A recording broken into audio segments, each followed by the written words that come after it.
जय हिंद मित्रों, वरिष्ठ पत्रकार विजय विनी जी से हमारी बात हो रही है। विनी जी, हमको बताएं, जो सिपाही का संदर्भ है जिसमें उनकी शहादत हो गई है, यह पूरा मामला क्या है? चतुर्वेदी जी, पूरा मामला यह है कि इस समय पिछले कई वर्षों से सोनभद्र जनपद के तमाम पुलिस चौकियों और थानों में जी कतिपय पुलिसकर्मी, सारे लोगों को तो नहीं कहा जा सकता, जी जी लेकिन कतिपय पुलिसकर्मी धन की लालसा में जी जी अपना ईमान और अपने कर्तव्यों का पालन नहीं कर रहे हैं, जिसके चलते पूरे क्षेत्र में पशु तस्करी का धंधा जोरों पर चल रहा है।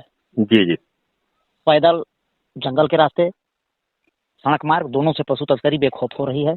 जी और यह जो रायपुर थाना क्षेत्र के मुख्य आरक्षी संदीप सिंह की मौत हुई है, यह पिकेट ड्यूटी पर थे जी जी विगत दिनों, और भोर में 3 गाड़ियां निकली, 2 गाड़ियां निकल गई। इन्होंने सोचा कि एक को रोकें, जी उसी दौरान यह घायल हुए और आज वाराणसी के अस्पताल में इनकी मौत हुई। जी और इनके बारे में क्षेत्र में कहा जा रहा है कि यह एक ईमानदार और बेहद लोकप्रिय आरक्षी थे। जी जी यह गाजीपुर के रहने वाले थे और ये 2005 में, जी जी जून 2005 में इनकी भर्ती हुई थी।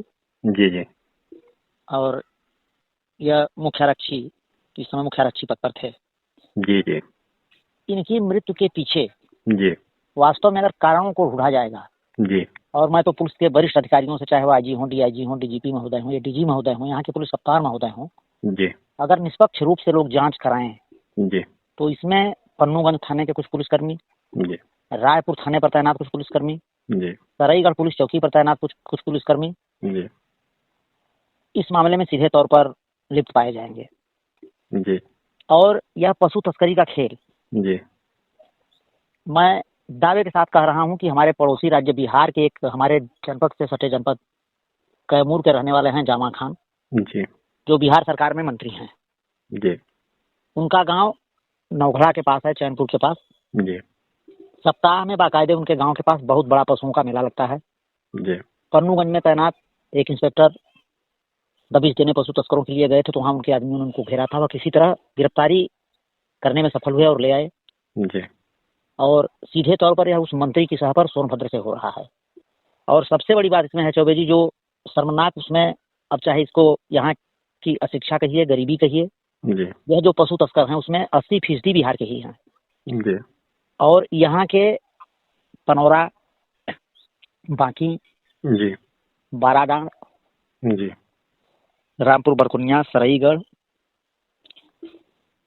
और 1-2 अन्य गांवों के कुछ लोग हैं इसमें लिप्त पूरी तरह, जो सीधे तौर पर व्यापार करते हैं। इसके अलावा सोनभद्र में जितने भी हैं, जी चेरो, धागर, खरवार, गोंड, बैगा, ये सब बतौर मजदूरी पशुओं को हाँक रहे हैं या तो ले जा रहे हैं। जी जी और सबसे बड़ा दुर्भाग्य है कि यह उनके भोलेपन का इतना नाजायज लाभ उठा रहे हैं कि अगर पकड़े जाते हैं तो यह पकड़े जाते हैं हाँकने वाले, मजदूर के तौर पर काम करने वाले पकड़े जा रहे हैं। जी जी नवंबर महीने में सूचना मिली कि पशु तस्करी जंगल के रास्ते हो रही है। हम लोगों ने उसमें 1-2 लोगों को लगाया। कछारी के कुछ आदिवासियों ने पकड़ा पशु तस्करों को। उस समय FIR हुई, एक पीर मोहम्मद हैं जी तनौरा गांव के, पीर मोहम्मद, जी उनके ऊपर FIR हुई, उनके लड़के पर FIR हुई। लड़का गिरफ्तार हुआ, लेकिन पीर मोहम्मद गिरफ्तार नहीं हुए, घूमते रहे। फिर बाद में कैसे जमानत हुई। जी अभी 1 महीना पहले मई में जी उनके ऊपर गैंगस्टर एक्ट की कार्रवाई की गई है। जी लेकिन उसके बाद ही वह पशु तस्करी का बेखौफ धंधा कर रहे हैं और वह पटना वन रेंज में वाचर का काम करते हैं। जी और वाचरी के आड़ में जंगल के रास्ते पशु तस्करी करा रहे हैं। हमने यह बात DFO महोदय को बताई थी दूरभाष पर। जी हमने लिखा भी था जी कि आपका वाचर और आपका एक बंदरोगा जो सजाती है उस वाचर का, जी सिर्फ और सिर्फ पटना वन रेंज से रहकर पशु तस्करी का काम करा रहे हैं। जी कोई कार्रवाई नहीं हुई। जी पन्नूगंज में 20 जून 2022 को राजेश सिंह ने जंगल में कई पशुओं के साथ 2 लोगों को पकड़ा, जिसमें एक रावलसंज का युवक था जी और एक बाराडांड का युवक था। जी बाराडांड का शौकत अली नाम का व्यक्ति, जो पशु तस्करी का मुख्य सरगना था, वह फरार हो गया। जी आज भी वह, हमने कई बार वर्तमान पन्नूगंज मनोज ठाकुर जी को फोन करके बताया जी कि देखिए आज ढोसरा में वह रुका हुआ है, पशु लेकर जाएगा इतने बजे। आज पंकप के पास रुका हुआ है, जाएगा। आज गंगवा में रुका हुआ है, जाएगा। लेकिन आज तक वह घूम रहा है, उसे नहीं पकड़ा गया। तो कहीं न कहीं इस खेल में पैसे के लिए सीधे तौर पर सोनभद्र के कतिपय पुलिसकर्मी जिम्मेदार हैं। जितना जिम्मेदार इस पुलिस नौजवान को अपने पशुओं के वाहन से कुचलने वाले पशु तस्कर जिम्मेदार हैं। जिस धारा में उनके ऊपर आरोप हो रहा है उसी धारा में जांच करके इन पुलिस कर्मियों के ऊपर भी मुख्य आरक्षी की हत्या का मुकदमा दर्ज होना चाहिए। जी जी जी। और एक गंभीर बात हमने भी 1 साल पहले लिखी थी जी। वहाँ वैनी में कुछ पत्रकारों के ऊपर हमला भी हुआ था जी। कि थानों की सुरक्षा की समीक्षा की जानी चाहिए। जी। जैसे पशु तस्कर के लिए पुलिसकर्मी काम करने लगे, ऐसी स्थिति में ये पशु तस्करों की आड़ में थानों पर भी कभी अटैक हो सकता है और बड़ी कार्रवाई हो सकती है। प्राय देखा जाता है कि इस तरह की जब भी लापरवाही हुई है, जी, आपको ध्यान होगा खोराडी पीएससी कैंप लूटा गया। तो इस तरह की चीजें देखिएगा पूरे रायपुर थाना क्षेत्र में जितने भी गांव हैं जी, और जहां तक उसकी सीमा है पकड़हट पुल से लेकर सराईगढ़ तक, वो आपके खलियारी से 3 किलोमीटर पूर्व तक, जी जी, एक एक बच्चा जान रहा है कि रायपुर थाने की वसूली गैंगस्टर पशु तस्कर का भतीजा करता है और उनके पूरे परिवार के 80% लोगों का इतिहास आपराधिक रहा है। जी, चाहे वह डाकुओं का जमाना रहा उस जमाने में, जी, चाहे किसी भी समय, इनका हर काम आपराधिक रहा है। तो जिनके कृत्य आपराधिक रहे हैं वो उनका 24 घंटे थाने पर जाना, मिलना जुलना, पुलिस कर्मियों के कपड़ों को लाकर प्रेस कराना, धुलवाना, पहुंचाना, भोजन ले जाना ले आना, आप किसकी आंख बंद करोगे? जी जी, यही स्थिति पन्नूगंज की है। पन्नूगंज थाने के ठीक पश्चिम तरफ सटा हुआ एक व्यक्ति है।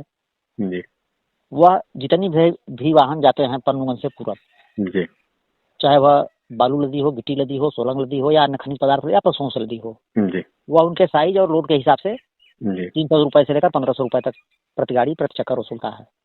इसे थाने के लोग ही नहीं, रामगढ़ बाजार के लोग तमाम लोग जानते हैं। जी, तो जहाँ ऐसे लोगों को पुलिस अपने थानों में छूट देगी जी, तो 1-2 लोग ही ऐसा कृत्य करते हैं, जी, सारा महकमा बदनाम होता है और कोई घटना होती है तो पूरा पुलिस महकमा, पूरे प्रदेश की सरकार बदनाम होती है। ये चीज कह सकते हैं जैसे विकास दुबे को लेकर के बात आ रही थी कि पहले पुलिस वालों ने ही उन्हें सह दिया बिल्कुल और बाद में पुलिस वालों को ही उनसे सीधे नुकसान हुआ। बिल्कुल। तो हम ये कह सकते हैं कि कहीं न कहीं तस्करों को सह देने का काम पुलिस के ही कुछ लोग कर रहे हैं और उसका खामियाजा एक ईमानदार सिपाही को भुगतना पड़ा है। संदीप सिंह को भुगतना पड़ा। परिवार अनाथ हो गया है। जी, उसकी बीवी पर, उसके माँ पर, उसके बाप पर क्या गुजरती होगी। पहले वह सिपाही, वह बाद में था। पहले वह एक मनुष्य था। जी, जी, हम और आप जैसे परिवार के लिए वह एक आदमी था। हमको इस नजरिए से देखना होगा कि सारे लोग खराब नहीं होते। जी, जी, और ईमानदारी के साथ पुलिस अधीक्षक महोदय की जो चर्चा है कि नहीं वह ईमानदार हैं, जी, तो इन्हें अपनी ईमानदारी का परिचय अब इस मुद्दे पर भी देना चाहिए और बेखौफ और ईमानदारी से इसमें लिप्त जी, पुलिस कर्मियों के ऊपर भी मुकदमा दर्ज करना चाहिए, 2-4 लोगों को गिरफ्तार करना चाहिए।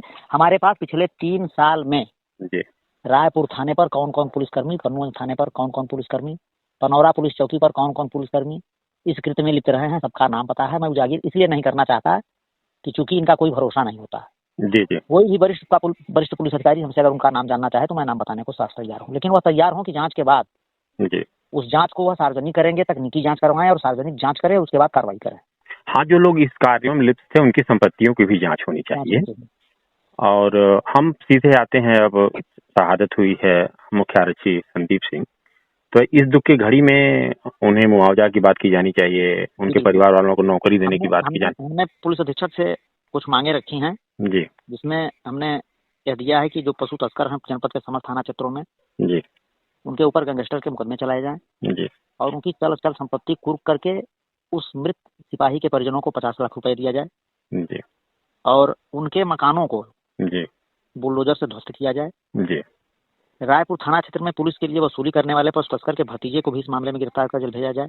जी, पन्नूगंज थाने के लिए गाड़ियों से वसूली करने वाले थाने के बगल में रहने वाले युवक को गिरफ्तार कर जेल भेजा जाए। जी, इस घटना की उच्च स्तरीय जांच कराई जाए और इसका पता लगाया जाए कि इस धंधे में रायपुर व पन्नूगंज थाने के कौन कौन पुलिसकर्मी पशु तस्करों से संबंध बनाए हुए हैं। जी, और जो हमारी अंतिम मांग है वह यह है, जो महत्वपूर्ण है, कि बिहार राज्य में मंत्री जामा खान की सोनभद्र से हो रही पशु तस्करी में भूमिका की जांच हो, क्योंकि पूरे क्षेत्र में चर्चा है कि सोनभद्र चंदौली से पशुओं को ले जाने के बाद उनके गांव के पास मेला लगता है जहां गोवंशों की बिक्री काटने के लिए की जाती है, जिसमें उनके द्वारा संरक्षित लोग शामिल हैं। निश्चित तौर पर आपने काफी गंभीर सवाल उठाए हैं और ये जो सबसे महत्वपूर्ण बात है कि वे केवल मुख्य आरक्षी ही नहीं थे बल्कि वे एक इंसान भी थे। और वे कानून की रक्षा करते हुए उनकी शहादत हुई। बिल्कुल। और ऐसी घड़ी में स्वाभाविक है कि जो सोनभद्र के लोग हैं, यहाँ की जनता है, उनके साथ मजबूती से खड़ा रहे। बिल्कुल रहना चाहिए, लेकिन चतुर्वेदी जी बड़े दुख की बात है जी। कि गौ रक्षा के लिए समर्पित कहे जाने वाले इस समय प्रदेश के मुख्यमंत्री हैं जी। और एक उनका अपना संगठन रहा है विश्व महासंघ का, जी। जिसमें गोरक्षकों की एक अलग टीम है, जी। धर्मरक्षकों की एक अलग टीम है। लेकिन दुर्भाग्य है कि यहाँ कोई भी व्यक्ति, ऐसे संगठनों का कोई भी व्यक्ति अब तक सामने नहीं आया है जी। जो इन पशु तस्करों के खिलाफ आवाज उठाए, जी। आवाज उठाए और इनकी गिरफ्तारी के लिए या धरपकड़ के लिए कोई कभी अभियान चलाया हो। यह कहने में कोई मुझे परहेज नहीं कि हाँ आरएसएस जैसे संगठन के तमाम लोग पड़े हुए हैं, जी। वह भी चुप्पी साधे हुए हैं। जी। और जिस क्षेत्र में यह घटना हुई है, रायपुर क्षेत्र, नगमा का क्षेत्र, या चाहे जो बाराडांड हो या पनौरा हो, माची हो, बजरंग दल के प्रांत संयोजक का मूल स्थान उसी विकास खंड में है। जी। वह भी इस मुद्दे पर पूरी तरह खामोश रहते हैं, पता नहीं क्यों, किन कारणों से। जी। न कोई हिंदू संगठन इसकी आवाज उठा रहा है, न कोई अन्य संगठन इसकी आवाज उठा रहा है। ऐसे में इसे क्या कहा जाए? यदि एक दो लोग कोई आवाज उठाता है तो उसकी आवाज को दबाने का काम किया जाता है। तो यह भी विजय जी हमें लगता है कि कभी डाकुओं का यह क्षेत्र रहा, फिर कभी नक्सलियों का क्षेत्र रहा। अब हमें लगता है कि इस समय यह पूरी तौर पर पशु तस्करों के रूप में यह क्षेत्र बन गया है। पूरी तौर पर पशु तस्कर हावी हैं और उसकी आड़ में यह जरूरी नहीं कि सिर्फ जिसमें पशु लदे हुए हैं, क्योंकि उनको तो ले जाना है किसी तरह, उनको 2-4 दिन में कटना है, वह जख्मी हो चाहे किसी स्थिति में हो। जी। उन गाड़ियों में वन क्षेत्र की कीमती लकड़ियों की भी तस्करी का खेल जारी है उसी की आड़ में। कुछ भी हो सकता है। पंजाब में आपको याद होगा कि नशे के कारोबार के लिए वहाँ के अधिकारी लिप्त होते थे उस धंधे में, और ऐसी ही गाड़ियों से आतंकी हमला हुआ। हाँ बिल्कुल। तो केवल पशु तस्करी ही नहीं है, पशु तस्करी के आड़ में नशे का कारोबार होगा, हथियारों का कारोबार होगा, जितने भी बड़े पैमाने पर अवैध कार्य हो, सारे कार्य होंगे। ये सब संभव है। और इतनी इस मुद्दे पर बार बार लगातार खलियारी से वेद व्यास मौर्य, एक सीनियर पत्रकार है, अमर उजाला में रहे हैं पूर्व में। जी जी जी। वह हर सप्ताह, हर दूसरे दिन, तीसरे दिन पशु तस्करों के खिलाफ कुछ न कुछ लिखते रहते हैं। जी जी। और जिसका परिणाम यह है कि वहाँ पुलिस थाने की आंख की किरकिरी बने हुए हैं। सपोर्ट करने वाला नहीं है। स्थानीय लोग भी पता नहीं किन कारणों से चुप हैं ऐसे लोगों के खिलाफ। अगर यह दूसरा जिला होता तो मुझे लगता है कि अगर यह बनारस का मामला होता या प्रयागराज का मामला होता या पश्चिमी यूपी के किसी जनपद का मामला होता तो तमाम लोग सड़कों पर उतर गए होते। हमें लगता है विजय जी, हम अतिशयोक्ति नहीं होगी, माची, रायपुर, सरायगढ़ या पन्नूगंज, यहाँ पर समानांतर सरकार चल रही कहा जाए तो। उस दिन मुख्यमंत्री महोदय आए थे तो उन्होंने एक बात कही जी कि सोनभद्र के विकास में विपक्षी बाधक हैं। जी। अगर उनकी बात की समीक्षा की जाए चौबे जी, तो उनकी बात में कहीं न कहीं काफी दम है, क्योंकि हमने जो पिछले 3 वर्षों में, जी, क्योंकि मैं समाचार पत्रों को देखता रहता हूँ या थाने पर जो प्राथमिकियां होती हैं उनको देखता रहता हूँ, जी, चाहे वह पासर हो जी, या गाड़ी मालिक हो या अवैध खनन में लिप्त लोग हों या पशु तस्करी में लिप्त लोग हों, उसमें 80% संख्या जी, इन्हीं दलों में शामिल लोगों की है। जी, जी। और इसके पीछे बहुत बड़ा कारण यह है कि पिछले 20 वर्षों में जी, लगातार मायावती और मुलायम सिंह जी की सरकार की अदला बदली हुई। जी, और मायावती जी की तो मैं नहीं कह सकता, लेकिन मुलायम सिंह जी की सरकार में और अखिलेश जी की सरकार में जिस तरह एक जाति विशेष लोगों की थानों पुलिस महकमे में भर्ती हुई, तो हर थाने पर उनकी संख्या ज्यादा है और वह पूरी तरह ऐसे कृत्य में लिप्त हैं जिससे सरकार बदनाम हो और सरकार की छवि धूमिल हो और वह कमाई कर सकें। क्योंकि अखिलेश जी की सरकार में और मुलायम जी की सरकार में जितनी भी भर्तियां हुई हैं सब पैसे के आधार पर हुई हैं। तो जो पैसा देकर आया है वो पैसा वसूलने की फिराक में है। ऐसा है कि नहीं, उसमें भी 2-4 लोग ईमानदार हैं। एक प्रमोद यादव सरायगढ़ में चौकी इंचार्ज 2 साल पहले हुआ करते थे। उन्होंने पशु तस्करों के खिलाफ व्यापक रूप से अभियान चला करके कार्रवाई की थी, गैंगस्टर में निरुद्ध किया था, गाँव में घूम घूम कर उनके खिलाफ मुनादी कराई थी। उनके ऊपर, उनके एक दरोगा के ऊपर हमला भी, फायर भी हुआ था। तो जब वो सक्रिय हुए तो अब पता नहीं किसके दबाव में उनका स्थानांतरण गया जनपद कर दिया गया। रायपुर थाना क्षेत्र में एक मुंशी अजय तिवारी थे भी, वह जब सक्रिय हुए और उन्होंने अपने विभाग की कलई खोलनी शुरू की, उन्होंने एक पत्र किसी को लिखा, हुआ पत्र वायरल हो गया।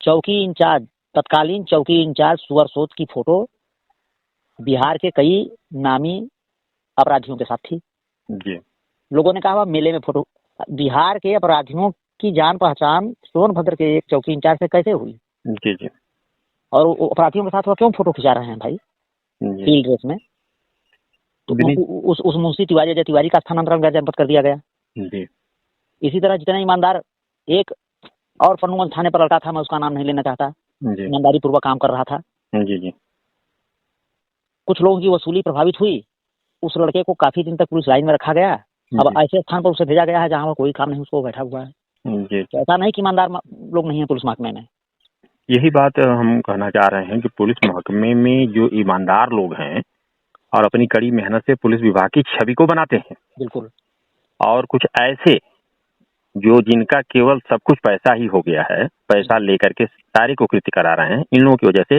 विभाग की बदनामी होती है बिल्कुल यह बहुत गंभीर बात है और हमें लगता है कि आपकी इन बातों को शासन प्रशासन को गंभीरता से लेना चाहिए। मेरा आपसे निवेदन है जी कि आप इस बात को उच्चाधिकारियों को ट्वीट कर अवगत कराएं और इसमें आप भी पुणे के भागीदार बने क्योंकि गो रक्षा में अपना प्राण गंवाने वाला जी सिपाही को सबकी सहानुभूति है और उसे एक मांग और है कि उस सिपाही को शहीद का दर्जा दिया जाए। निश्चित निश्चित निश्चित शहीद का दर्जा दिया जाना चाहिए और अधिकतम जितना अधिक से अधिक होना चाहिए मुआवजा दिया जाना चाहिए और उनके परिवार में जो कोई भी योग्य व्यक्ति है उसको सरकारी यथा सम्मान सरकारी नौकरी दिया जाना चाहिए। जी जी यह बहुत ही आवश्यक है और इस दुख की पीड़ा में हम समझते हैं कि हम सब श्रद्धांजलि अर्पित करते हैं और ईश्वर से प्रार्थना करते हैं कि उस दुखी परिवार को आत्मबल प्रदान करें और यह गो वंश रक्षक